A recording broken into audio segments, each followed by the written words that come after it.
All right, here we go. 9. This is going to be fun. We're slipping into a different area here. Let's get that clock going. Boom, boom.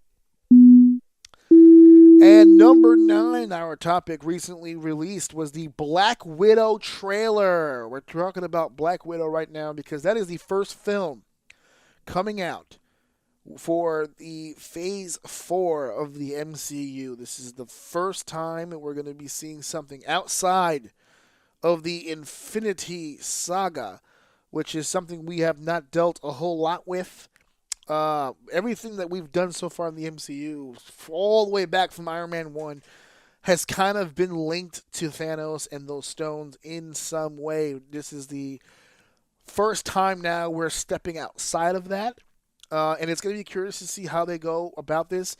Now, my concern going into this, I had two concerns. I don't know if you've heard previous episodes where this is why I'm bringing it back now, because it's still a concern.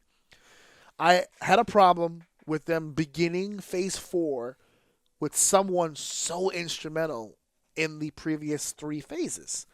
This isn't really a fresh start. This is kind of still clinging to what you just closed off, especially a character that passed away in that last film. So obviously this is a prequel. Obviously this was before her died. As a matter of fact, from what I've read, this is the time period just after Civil War, after the film Civil War. So she's trying to close some doors. She's trying to tie up some loose ends here, and we get a chance to meet some of her quote unquote family members. It's going to be a good film. When you see the trailer, a lot of action. Obviously, it's a Black Widow film.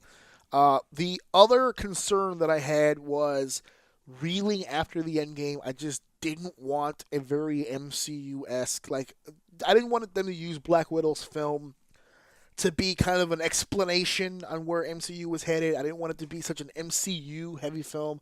I felt she earned her own film. It should be about her. And based on the trailer, it looks like it's going to be just that. It's going to be Black Widow solo stuff. We're going to be talking about her, the person, the character, how she came to be, and how eventually she led off to be the sacrificial lamb that we all know and love. And looking at all these new characters, they're opening up all new venues. I thought it was funny that she's the only one without the accent. They brought in all these new people to do the accent, and she still doesn't need to do the accent, which is fine, I guess, at this point. But no sense in bringing it in now for the last fucking film. But one last thing about the Black Widow trailer and why I'm so excited about this particular film. My favorite MCU film to date, regardless of from Iron Man 1 to Endgame, my favorite MCU film is Winter Soldier. And I got a big Winter Soldier vibe from this trailer. So I'm super excited because all the things that I loved about Winter Soldier, not relying on powers, hand to hand, strategy, story, I'm getting that vibe here. So